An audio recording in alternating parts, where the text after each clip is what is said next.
ఇప్పుడు స్టాల్స్ బాగా ట్రెండింగ్ లో ఉన్నాయి కదా. ఈ స్టాల్ కాన్సెప్ట్ ఎప్పటి నుండో ఉన్నా కూడా రీసెంట్ టైమ్స్ లో బాగా పాపులర్ అయ్యాయి. ఎందుకంటే చిన్న బిజినెస్ చేసే వాళ్ళు అంతలా ఉన్నారు కాబట్టి ప్రతి ఒక్కరి డ్రీమ్ ఒక్కటే, వాళ్ళ ప్రొడక్ట్స్ అందరికి రీచ్ అవ్వాలని, వాళ్ళకంటూ ఒక ఐడెంటిటీ ఉండాలని. ఇలా చాలా మంది చిన్న బిజినెసెస్ స్టార్ట్ చేస్తున్నారు. సో నేను కూడా ఒకసారి స్టాల్ ఎక్స్పీరియన్స్ ఎలా ఉంటుందో చూద్దాం అని చెప్పి ఒక ఈవెంట్ మేనేజ్మెంట్ వాళ్ళ ద్వారా ఒక కమ్యూనిటీలో అయితే స్టాల్ అయితే పెట్టేశాను.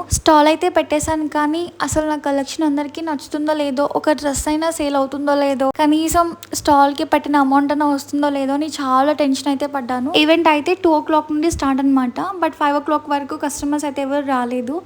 6 o'clock కి నా స్టాల్ దగ్గరికి ఒక కస్టమర్ వచ్చి 2 డ్రెస్సెస్ పర్చేస్ చేశారు. ఆ తర్వాత అన్ఎక్స్పెక్టెడ్ గా ఫ్లో అనేది బాగా పెరిగింది. ఒకటేసారి కస్టమర్స్ అందరూ మా స్టాల్ దగ్గరికి వచ్చారు. 2 hours అస్సలు ఖాళీ లేదనమాట. అసలు చూపించడానికి కానీ, అసలు చిన్న గ్లిమ్స్ లా వీడియో తీసుకుందామని కూడా ఖాళీ లేదు. అలా వచ్చారు. అందరూ ఒకటే చెప్తున్నారు, మీకు కలెక్షన్ అయితే చాలా బాగుంది, ఏది తీసుకోవాలో అసలు అర్థం కావట్లేదని. ఫైనల్ గా నా స్టాల్ ఎక్స్పీరియన్స్ అయితే ఒక బిగ్ హిట్.